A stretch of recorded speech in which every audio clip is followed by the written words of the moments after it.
Good grief indeed. Good evening, everyone. I want to say special thanks to EPAC, to the Progressive Alliance, and to the Model UN for hosting this and for inviting me here. I wanted to show that clip because I think it illustrates a particular problem that we have in the political discourse in this country right now. What you saw up there happened a couple weeks back at a forum that was put on by the Military Officers Association of America. And that's 3 of the 4 candidates that are currently running in this race. The 4th candidate, incumbent Connie Mack, doesn't bother to show up for any debates or forums or anything. But I think you got a pretty good cross-section of the political discourse, or I should say the mainstream political discourse that's going on right now. State Senator Bert Saunders is a Republican, even though he's running with no party affiliation. And his answer was very close to Democrat Robert Neal's answer. In fact, Robert Neal's answer seemed to be several degrees worse than what Senator Saunders had to put out. And the other reason I want to show that clip is because it's probably one of the only instances in this race. We did probably about 24 forums together where the issue of foreign policy actually came up. Now, the problem that I have, Dr. Cox talked about being used to being having to speak for an hour and 15 minutes. I usually get like 1 minute and 15 seconds. So that's why I'm not running for office. Yeah. Well, I had the same problem. And you know, it was funny. So I was preparing for this, and I realized I had like 15 minutes to talk about this topic, that I didn't have to try and condense everything into the 60-second forum. So I made a list of what turns out 15-minute points, or 15 points for 1 minute each. So I can't quite leave that soundbite strategy behind. But Dr. Cox covered a couple of interesting things. One thing that was left out of my bio, even though I stated very prominently on my website, and I've spoken about it quite a bit in videos and in my blog, is the fact that I myself am a Muslim. I officially became a Muslim in 2003 from a meeting that actually happened here on the FGCU campus. I had been studying Islam for about 10 years or so. And after 9/11, I found myself in a position where, because I tended to know a little bit more about Islam than a lot of people around me, everyone was coming to me and they were asking me about Islam, and then the next logical question was, are you a Muslim? And it was a very gradual process for me. Eventually, I just had to look at my definition of faith and my understanding of God, and eventually I said, hey, you know what, I am a Muslim. And right before the invasion of Iraq, I was speaking at an anti-war event, and I happened to meet Imam al-Dasarni here at that event, and we made it official. So I officially became a Muslim. And the problem that we see with the Islamophobia that's centering around Barack Obama, thankfully I haven't had a problem with that. I'm very pleased with the people of this district that this has never been made an issue in my campaign. Virtually every press interview that I've been to, I have mentioned the fact that I'm a Muslim, and I've talked about it, and it has never been included in any major news story. Just in the last couple of days, I've gotten a few emails, which basically consist of someone saying, hey, I heard you were a Muslim. And I give my answer, and then that's it. I had a chat today, and a gentleman popped onto the chat and said, are you a Muslim? And I said, yes, I am. And he said, well, at least you're honest about it, and then took off from there. So it hasn't been a problem, and I've never seen it as a problem. In fact, I see the fact that I am a Muslim as an advantage in this race for a couple of reasons. First of all, when you look at that video, what you see up there is really what America is all about. Up on that panel, the 3 of us, you have a Muslim, a Jew, and a Christian. Now, I was always hoping that somebody would ask us about this, because I had a really great joke about the 3 of us walking into a bar. But no one ever asked that, so we'll have to save that story for another day. But what's great about that is this is the image that we need to show people of what America is. This is what America is all about. It doesn't matter your race, your creed, your religion, your color, anything. What matters most when we come together as Americans in the public sector, particularly when we're talking about studying the course of this nation, is that we can put aside our differences, that we can put into perspective our personal relationship with God, however we define it, and come together as Americans. And this is really important when we go out and we're talking about spreading freedom and democracy around the world, particularly in the Middle East. and particularly in areas where there are sectarian and religious divides where people are fighting. This is the example that we want to show. We want to show people that what the American system is all about is that religion doesn't matter. And talking about Colin Powell, he said it more beautifully than I ever could and more plainly. The fact is that you don't want to be sending a message to young Muslim boys and girls growing up in this country, Americans from the day they were born, that they can't become president. So again, I'm very happy with the people of this district that this hasn't been an issue. And I am going to credit that to the decency of the people of this district and not the fact that the major opposition doesn't seem to think I'm a threat. So I wanted to talk about U.S. Middle East policy.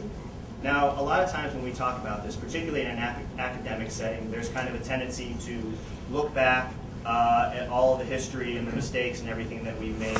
And because I'm running for office and hopefully this says something about my character, I really don't want to spend too much time looking back. Instead, what I'd like to do is I'd like to look forward. So what I want to talk about is essentially where I see that foreign policy in this country needs to go, not just in the next 2 years, not just in the next 4 years, but throughout at least the rest of this century. The first thing that we have to recognize is that when we talk about the war on terror, we're framing this issue in fundamentally the wrong terms. You can't declare a war on a verb. You can't declare a war on a noun. What we're doing, and when you talk about movies like Obsession, we have a tendency to take a multitude of very complex regional issues and lump them all together under this idea of Islamist extremism. And number one, that does a disservice to how we can service our foreign policy in this country. And number two, it does a tremendous service to that very small number of Islamic extremists who are trying to paint themselves as a genuine force that's out there that's going to change the world. I can tell you as a Muslim, that's not going to happen. Number one, the Islamists are an extremely small minority, particularly when you're talking about the people who are active. A lot of people like to throw around this number that there's 5–10% of people in the Islamic world who are supporters of Islamists, and that number is nonsense. I don't know what standard that they're basing that on, but when you talk about the actual people that are providing material support or that are actually carrying out terrorist acts, it's a much smaller number. I believe the last FBI estimate that I read, if we're talking about between, and the numbers vary depending on who you talk to, around 6 to 8 million Muslims in the U.S., the FBI estimates that the number of people who are even remotely involved in the Islamic community is less than 2,000. Last number I saw was around 1,200, 1,400 people in the Islamic community are actually people that they're really concerned about. So that's a far cry from 5–10%.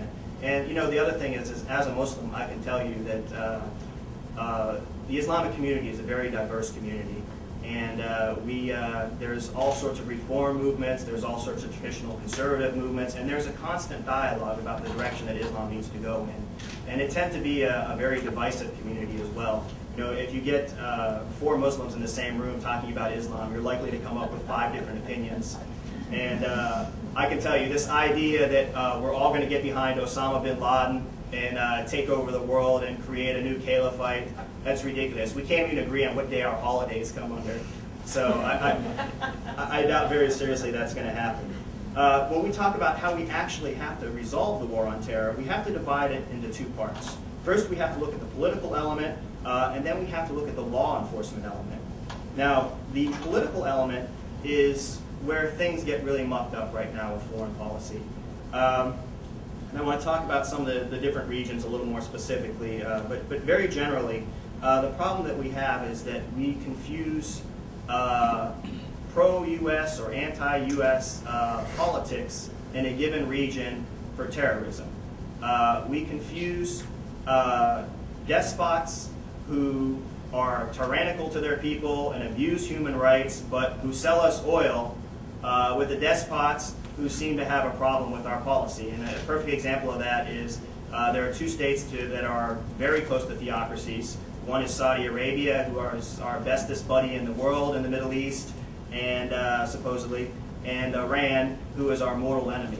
And the fact of the matter is that Iran is actually a much more democratic and open society, for all its faults, than Saudi Arabia is. And this is one of the things that people in the Middle East, the biggest complaint that I hear within the Muslim community here and around the world is what they see in our foreign policy is blatant hypocrisy. Because we go out and we talk about freedom and democracy, but what we actually promote is whoever is fulfilling the agenda of whatever administration is in power in this country. And this is what's got to change. Now, the other issue that we have to deal with is we have to deal with the law enforcement side. And the fact of the matter is, when we talk about these terrorists, they're not a world power. They're not a political party. They're criminals, pure and simple. And that's the way we need to treat them. And we need to look at the problem of terrorism itself, the actual acts of terrorism, as a criminal problem.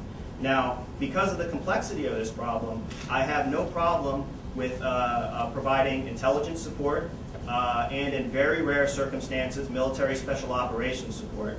But that should be the exception, not the rule. We shouldn't be in a situation like we are in Pakistan right now, where in the last month we've had, I believe, 18 Predator strikes against targets. That's unacceptable.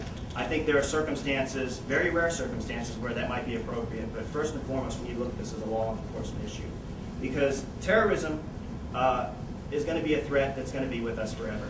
As long as there are human beings who have the potential to do a great deal of damage or take a great deal of lives with small resources, the threat of terrorism is always going to be there. It doesn't matter if it's politically motivated or religiously motivated, it's always going to be there. Again, what we have to do is we have to go back and not confuse the politics with the law enforcement issue.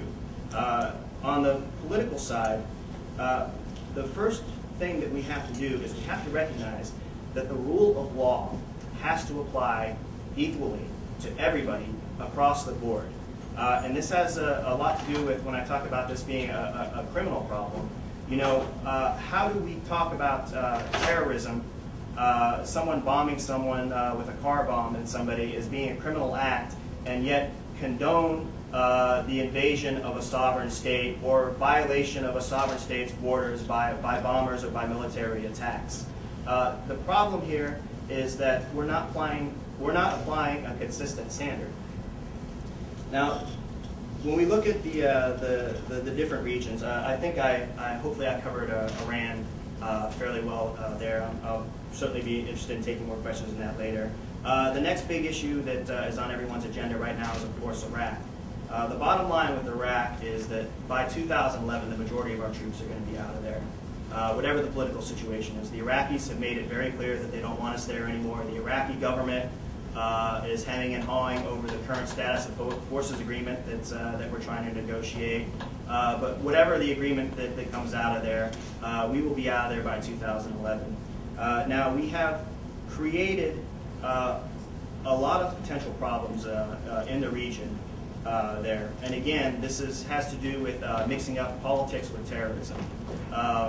We went there for God only knows what the official reason is now that they're talking about. I don't know, to take out Saddam Hussein, to secure oil, to fight Al-Qaeda, who wasn't there until after the invasion. Whatever it is, we've created problems within the region. And the solution to this is that we have to talk to everybody in the region. We have to get everybody in the region engaged. And this includes Syria, and this includes Iran. Now, I don't want anybody to be under the impression that I think that these countries or any of the other countries in the Middle East are these wonderful, agreeable people that we can just sit down and everything will work out. That's certainly not the case. There are very real problems in Syria. There are very real problems in Iran. There are very real problems in Egypt, in Jordan, all across the Middle East. But again, we have to have an even hand when we talk about that. Now, when we talk about kind of going around the map here, the next big issue that we have to talk about is Syria and Lebanon. And these two countries are tied very closely with the keystone issue in the Middle East, which is the Israeli-Palestinian issue. Now, I don't want to suggest that Israel is the cause of all the problems in the Middle East, not by a long shot. But unfortunately, most of the problems that we have in the Middle East, one way or another, there is a path back to Israel. Now, as a Muslim, let me make this very clear. I don't want to see Israel wiped off the face of the map. I don't want anything bad to happen to the Israelis. When the trip to the Mediterranean that you heard about in my bio was back in '93, a couple of months before the Oslo Peace Accord, when it was still 6 months in prison just to fly a Palestinian flag. And the thing that I took from that trip is I was overwhelmed by both the hospitality of the Israeli people that I met and the Palestinian people. And the impression that I took from that trip was that, by and large, what you have is you have two countries full of reasonable people who are in an unreasonable situation. And there's no conflict between being pro-Israeli and pro-Palestinian.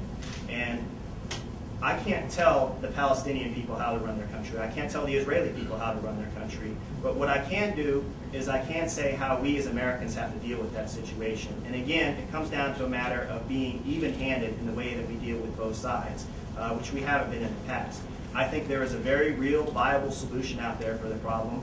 Right now they're calling it the Saudi plan. It was called the Arab League plan back in 2002 when it first passed. Essentially, what that is the Arab states, the Arab League agreed unanimously to recognize Israel if they return back to the 1967 borders, with some room for negotiation, and the right of return is also negotiable too. Now, in Israel right now, the current ruling party is in trouble, and I think a big part of the reason that they're in trouble is because Kadima has been very pro-negotiation. They've been involved in negotiations with Syria through Turkey. There have been some backdoor negotiations with Hamas, and they're under sort of the same dichotomy that we face here in America. Israel has a political system that is very fractious, and the people in Israel are scared. They're scared of the threat to their country. They're scared to all the fear-mongering, the same sort of thing that we hear here. Just like the Palestinians are scared after 41 years of occupation. We have to cut through that fear. And this is what the United States can do. The United States can be willing to say that we recognize the right of Israel to exist. We're not going to question that at all. Everybody has to come to this recognition. At the same time, we recognize the right for a Palestinian state to exist. And that recognition between those two sides has to come mutually. One can't come before the other. How long have I? Your time is up. Oh. I can give you a minute to wrap up if you'd like. Yeah, let me just wrap up. And we can talk more about these specific countries later in the question and answers, and I hope we will. But again, the bottom line is that we have to have the courage of our convictions. We have to be willing to go out there and not only talk about democracy and freedom, but actually practice it both here at home and in how we deal with other countries around the world. And I think if we can do that, we can all start to move together as humanity as a whole to face the problems that threaten us all in the 21st century.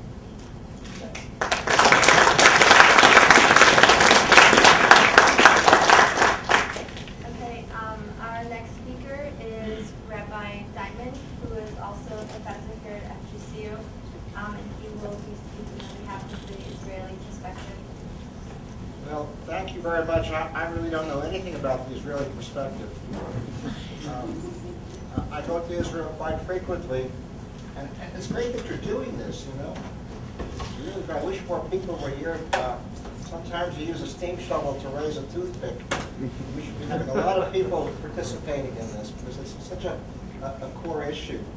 I go to Israel a lot, and during the Intifada, I worked with the Mishmar Ezrahi, which was like the civilian patrol, and we used to patrol Jerusalem every night when we had 2 or 3 bombs a day going off there.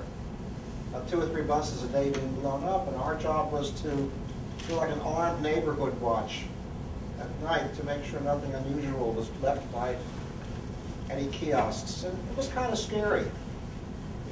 And I was in Jerusalem when I watched explosions. I was there. I saw the pieces lying on the ground of human beings. So in some respects, it's very up close and personal.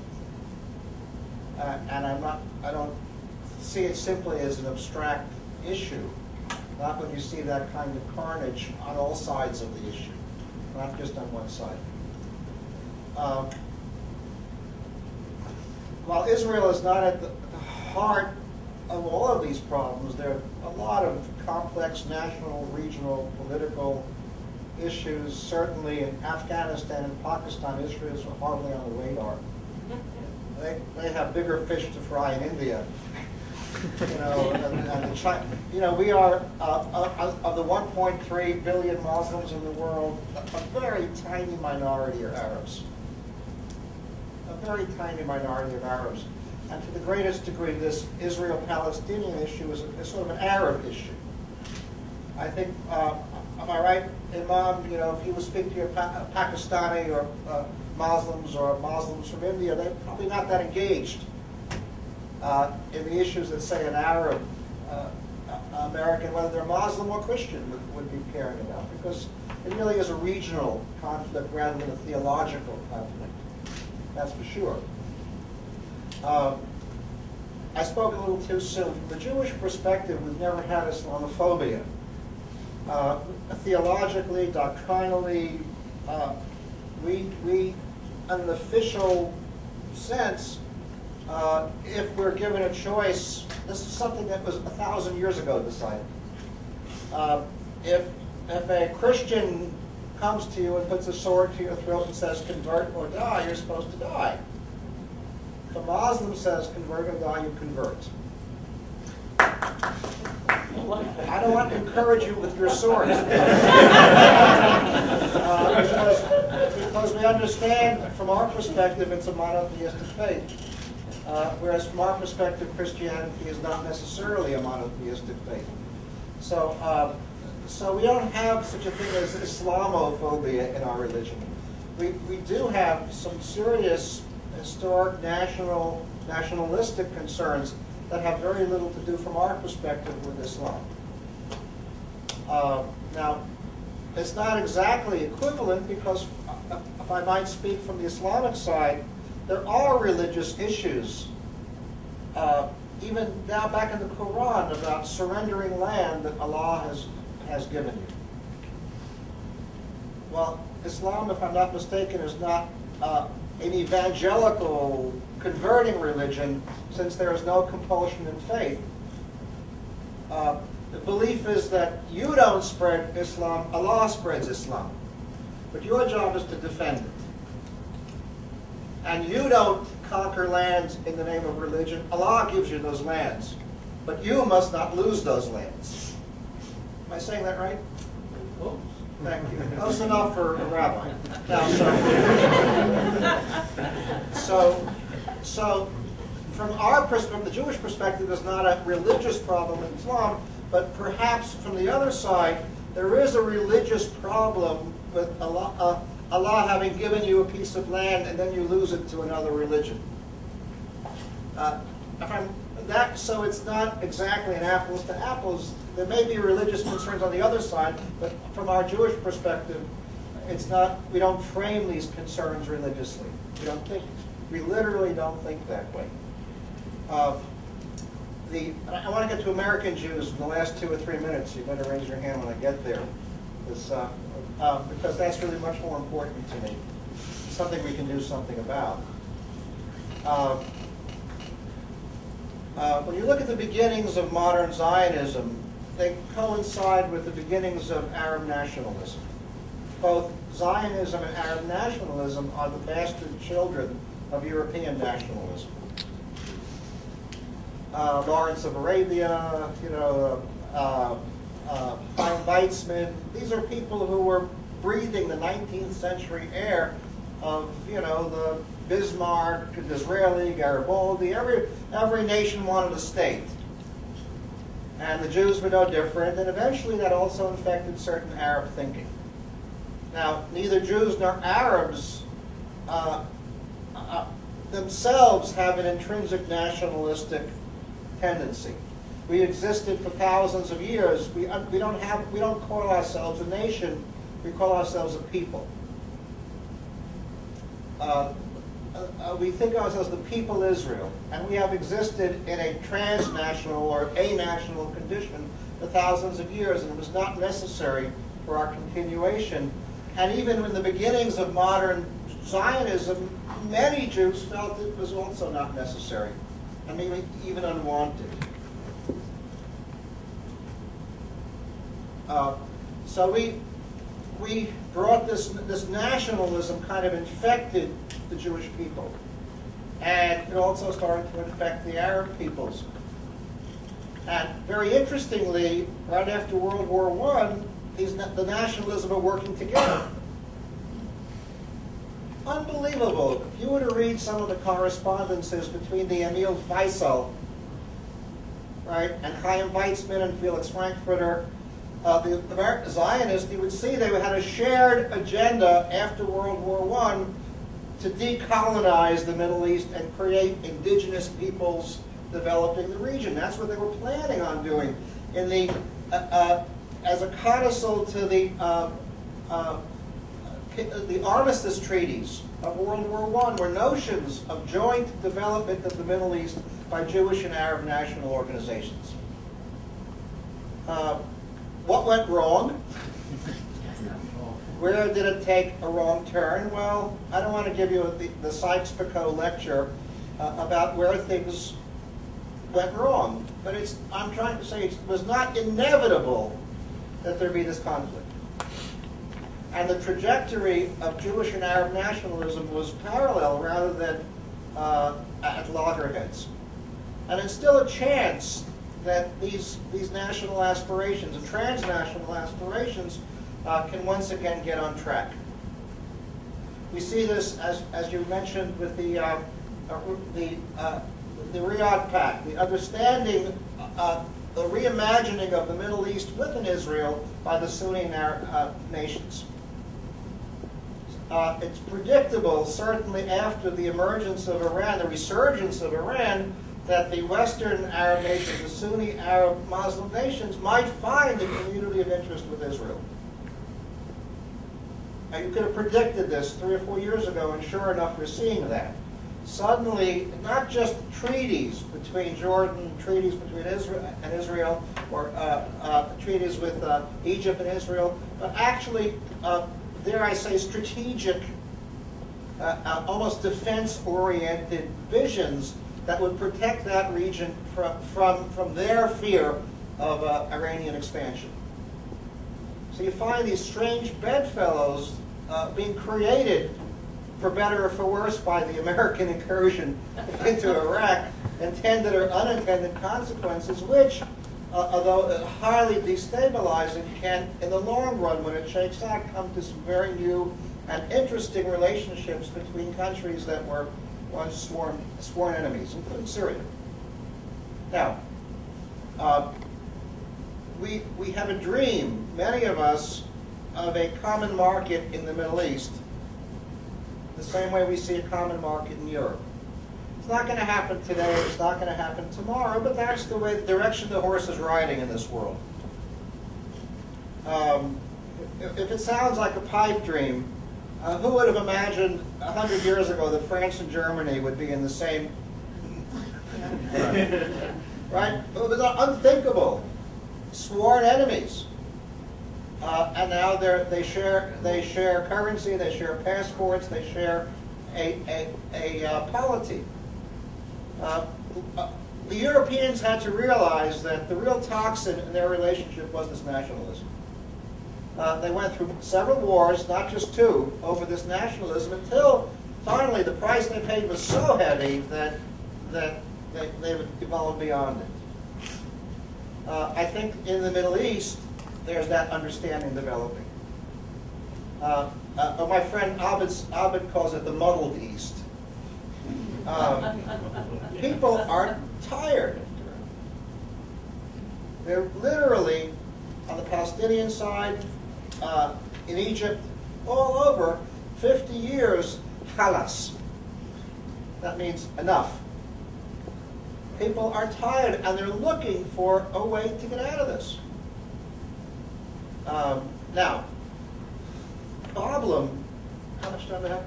The problem of the diasporas. The what, 3 minutes? 4 minutes. 4 minutes. The problem, the people there are, in a sense, more willing to talk to each other than their diasporas are. There's a strong Palestinian diaspora, middle class, prosperous in the Gulf states, other places. They're doctors, they're lawyers, professionals, and they, in a sense, are more aggressive than the Palestinians who live on the ground in the West Bank, in the territories. The American Jewish community, for its part, is more radicalized than the Israeli Jewish community when it comes to issues of war and peace. So one of the big problems we have to affect this kind of rapprochement and perhaps even an amalgamation of communities and nations has to do with learning as a diaspora of Jews in America, as a diaspora of Arabs and Palestinians, to leave these poor people alone. And let them work out their destiny, because we're here 2 or 3 generations. You know, it's not right for us to be stoking this fire for our own emotional, nostalgic reasons, since we're not the ones who've been blown up and bleeding.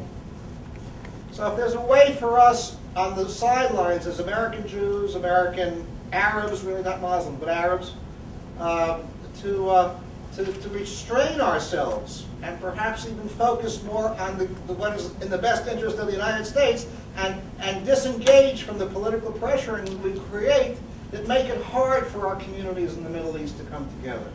It's a very important thing. Finally, I want to get these anti-Obama things. The Jewish community is being swamped with this kind of stuff. 2 or 3 a day in the mailbox. You got them, Chuck? You got them? Yeah. Swamp on the internet. You wouldn't believe what they're targeting the Jewish community with pictures of Obama speaking in Germany and talking about meeting the Iranian president Ahmadinejad. And I must tell you, it's not going to help. 1 more minute. 2 minutes. Minute and a half. I must tell you, it's a generational thing in the Jewish community. Jews my age, I'm 60 years old. I know. Somebody has to say that or I'm going to start feeling Jews that are 60, maybe even 50, this is effective on. It's completely, we Jews who went through the 6-Day War, which radicalized us, and the Yom Kippur War, which really radicalized